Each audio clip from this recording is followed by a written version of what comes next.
எல்லாருக்கும் வணக்கம். நான் அபேசாய் மாருதியிலேருந்து பார்வதி பேசுகிறேன். இந்த தடவை நான் ரொம்ப கூட போடல. இந்த வாமிகா மேடம் உரல் உலக்க போட்டிருந்தாங்க. அதை பார்த்து போடும்பொழுது நம்மளும் ஏதாவது புதுசாக செய்யணும்னு சொல்லிட்டு நானும் நிறைய சின்ன சின்ன உபயோகப் பொருள் செஞ்சுருக்கேன். அதை நான் சொல்கிறேன். முதல்ல எல்லோரும் நல்லா பாருங்கள்.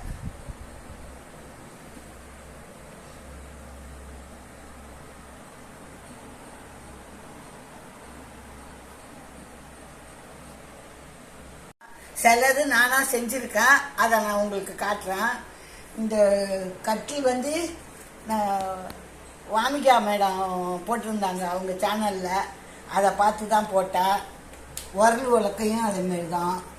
இது மாவு இடிக்கிறதுக்கு உபயோகப்படுத்துறது. இப்போ யாரும் இது எடுக்கிறதே இல்லை.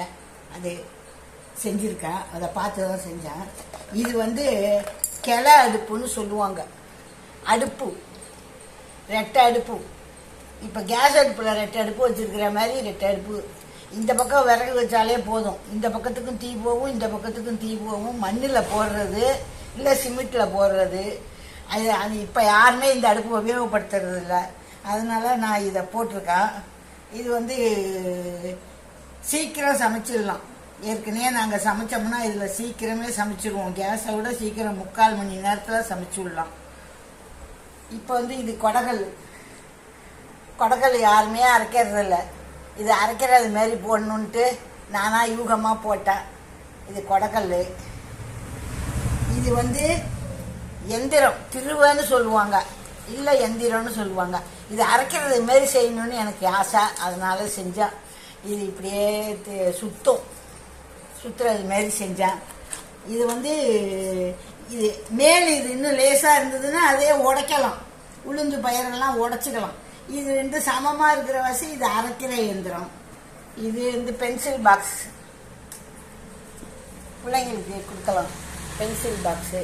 இது மேக்னெட்டிக் லாக்கு கிடைக்கல. அதனால இப்படி போட்டேன். இது மாதிரி போட்டுட்டா கொஞ்சம் அழுத்தமாக இருக்கும்னு ஒரு நினம். அதனால இப்படி போட்டேன் கிளிப்பு. இது குதிரை. இது பார்த்தீங்கன்னா ஒத்த அடுப்பு, வெந்நீர் அடுப்புன்னு சொல்லலாம். ஏற்கனவே நாங்கள் நெல் வவிப்போம். அதனால் பெரிய பானை வைக்கிறது மாரி ஒத்த அடுப்பு கொல்லையில் போட்டு வச்சுருக்கோம். சரி, நம்ம அதை போடலாம். இப்போ யாருமே அடுப்பு வச்சு சமைக்கிறதும் இல்லை. பெரும்பாலும் நெல் வவிக்கிற வேலையே கிடையாது. இது அம்மி. இது குழவி கீழே விழுந்துகிட்டே இருக்குன்னு ஒரு இடத்துல சொருவி வச்சுட்டேன். அம்மி. இது ரசத்துக்கு உடைக்கலாம், மிளகாப்பொடி அரைக்க வச்சுக்கலாம், கரண்ட் இல்லைன்னா உபயோகப்படுத்தலாங்கிற மாதிரி இப்போ நிறையா வீட்டில் இல்லை. அதனால் இது பசுவும் கன்றும் வெள்ளியில் வெங்கலத்தில் வாங்கினாலே 400 ரூபா சொல்கிறாங்க ஜோடி. சரி, நம்ம ஒயரில் போட்டு பார்ப்போம். அதை வாங்க முடியாதவங்க இதை வாங்கி வச்சுக்கலாம்ல. பசுவும் கன்றும் வீட்டில் இருந்தால் நல்லதுன்னு சொல்கிறாங்க. இது ஒரே கலரில் போட்டிருந்தா நல்லாயிருக்கும். என்கிட்ட அந்த சமயம் ஒயர் இல்லை. இதை நானாக யூகமாக போட்டிருக்கேன்.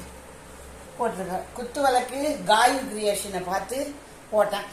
இதான் இந்த தடவை செஞ்சுருக்கேன். அடுத்த தடவை இன்னும் ஒரு புதிய பொருளோடு உங்களை சந்திக்கிறேன். எடுக்கிறதுக்கு இவ்வளோ நாள் வீடியோ ஆள் இல்லை. அதனால் நான் எடுக்கலை. எனக்கும் உடம்பு முடியலை. அதனால் எல்லோரும் பாருங்கள். அவங்கவுங்க ஃப்ரெண்ட்ஸுக்கு ஷேர் பண்ணுங்கள். பிடிச்சிருந்ததுன்னா வாங்கிக்கோங்க. அவ்வளோதான். யாராவது கற்றுக்கணுன்னாலும் வாங்க, சொல்லித்தரேன் வீட்டில். அவ்வளோதான்.